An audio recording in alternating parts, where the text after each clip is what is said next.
And now for our feature presentation.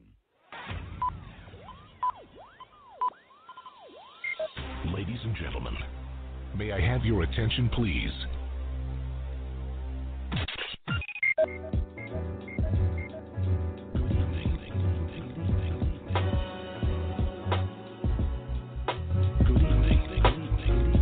You're listening to Straight Talk with Dean and Mark. Call in to join the conversation at 646-668-8393. Welcome to Straight Talk with Dean and Mark. It's the six-man Dean Geronimo in the studio with Mark Lee, and we welcome you to yet another exciting episode of our show.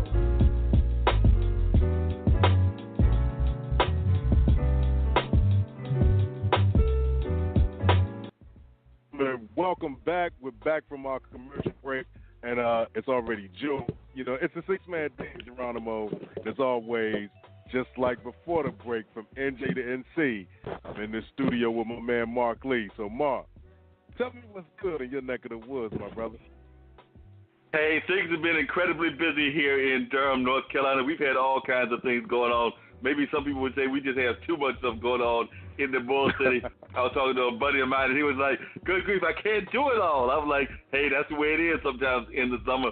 And I didn't even get to do everything I wanted to do. But we had a gentleman that came into town, Lama Raj Owens. He is a Buddhist brother, but he was part of an interfaith discussion that featured our friend, who has been on the show before, Reverend Carl Kenny, and some other people that I've just met. And so they were talking about, both what it's like to be a African-American in the faith community. That was one of the discussions that they were having and what that was all about. So they were having that discussion on one level. They were just talking about a lot of stuff that goes on in terms of trying to have dialogue between the different faiths. And, not everybody trying to have that holier than thou attitude. It was really interesting. One of the brothers that I just met was a Muslim brother, and he's actually the chaplain, one of the chaplains over at Duke.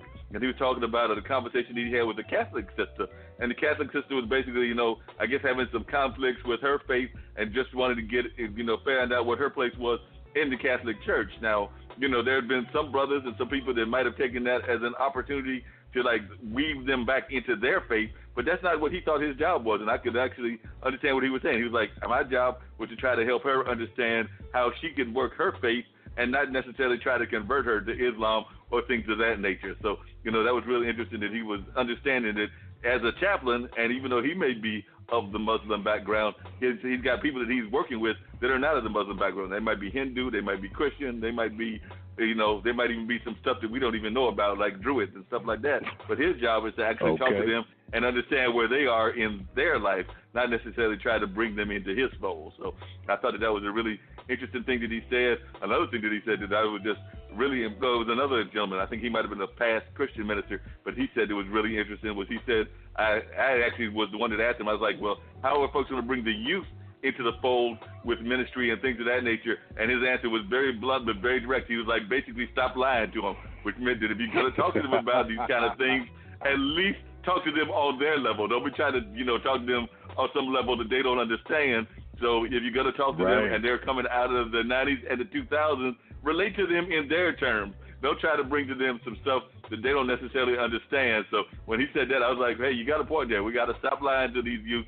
And that can be said whether we're talking politics, whether we're talking religion, whether we're talking a variety of issues that are out there. So like I said, that's just some of the stuff that was going on. And then Collage had their dance performance, so that was real good. They actually had their, I believe it was their season program, and that was yesterday evening.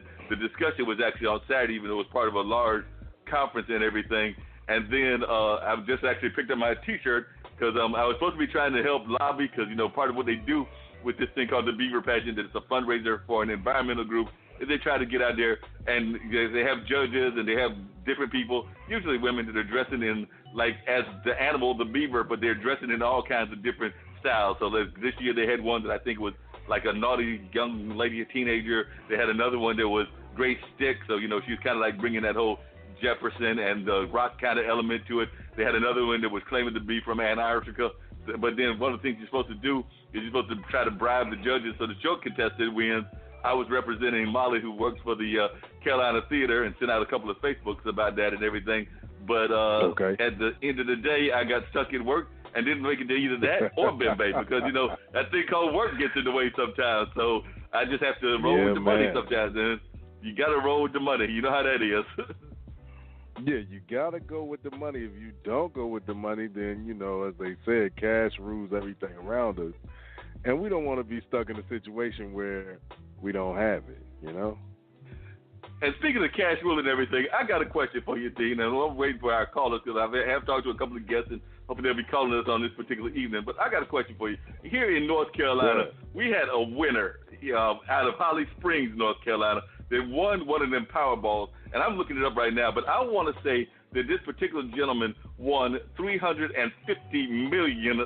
So my question for you is that if you win $350 million, are you going to do some good work? Are you going to just run away and disappear, you and your family? But what are you going to do if you give up and you get the $1 million Powerball and it's something like 350, 400 million, whatever amount they want to come up with? And, of course, we know that taxes are going to be in there, too, so you're not going to get all of that money. But I'm thinking out of $350 million, you still going to walk away with a lot of money. Yeah, you figure, let's say 60% if we're guesstimating. And that's still a lot of money.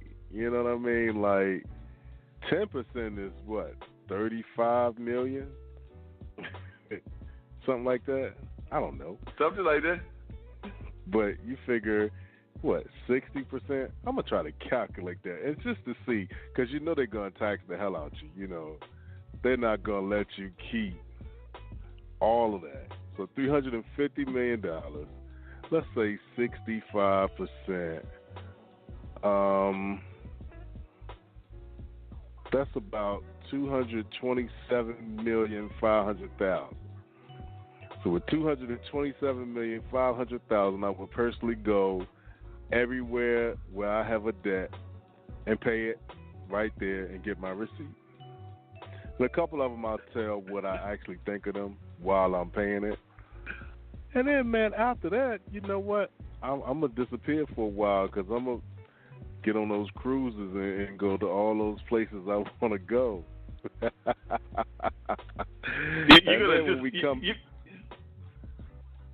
going to disappear, huh? We'll figure out the rest. Yeah, I'm gonna disappear for a little bit, man, because take a leave of absence from my job because I'm just gonna tell them I'll be back. I don't know when, but I'll be back.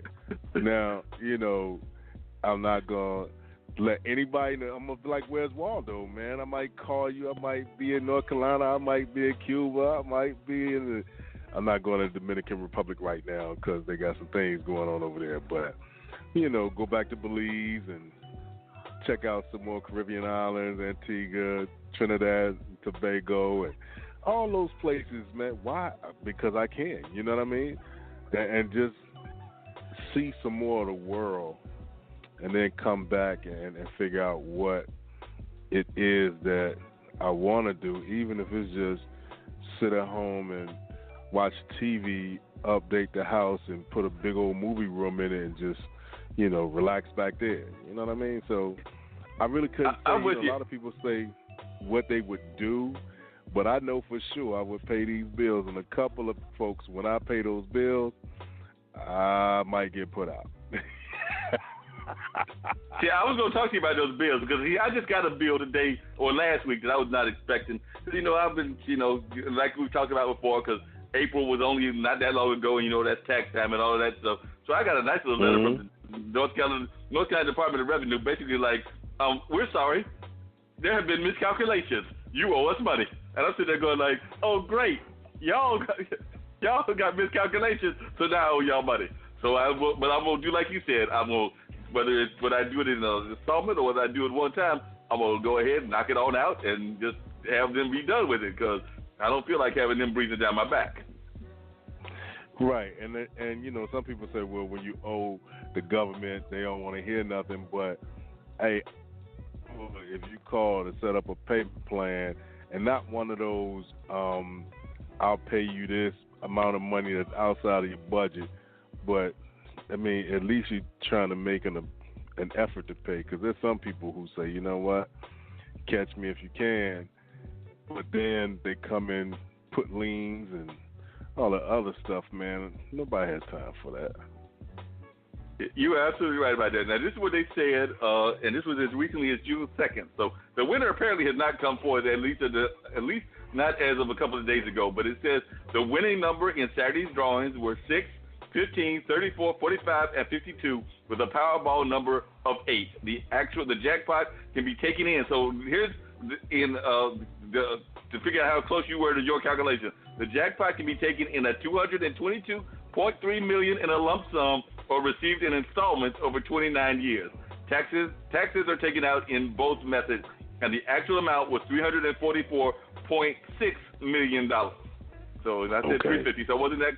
And what people forget is that the store actually gets some benefits out of this too. So apparently it was in IGA, a grocery store, that says Carly C's IGA sold the winning ticket, and they are eligible to receive a $50,000 award for the sale. IGAs are still open?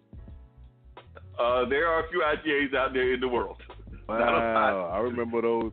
I remember those growing up in Virginia, man, and that's where you used to take the little and get the little stamps. You know what I mean? I still remember those, but I ain't mad at them. But it says the winner had not come forward as of Sunday afternoon, and they have 180 days, so basically almost a half a year from the date of the drawing, to travel to the lottery headquarters in Raleigh, North Carolina, to claim the prize. So this is the 5th time a North Carolina winner has claimed a Powerball jackpot, and was the largest jackpot ever won in the state involving a single ticket. So, if you're here, you can, if you listen to us and you got the money, we're letting you know that it's out there waiting for you. If you want to shoot off a cut to, Straight Talk for letting you know about this, we're not going to argue with you. Maybe you didn't hear about it. Maybe your friends didn't call you.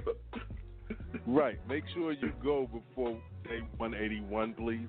We hate for you to lose out on that money, because that's gotta hurt when you go at the last minute and they say, you know what, we appreciate you coming through, but you're 1 day late.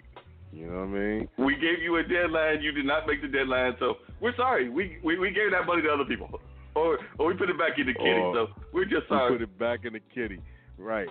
And look at all the interest they've been getting on it, because they don't want you to just come right up in there and just get it. So now you have another problem. You know what I mean? Nah, hell nah. That might be a little too much. A little bit too much. And the other thing I was going to ask you, because, you got friends in the military, and I was talking to a buddy of mine, and he just thought that this was crazy.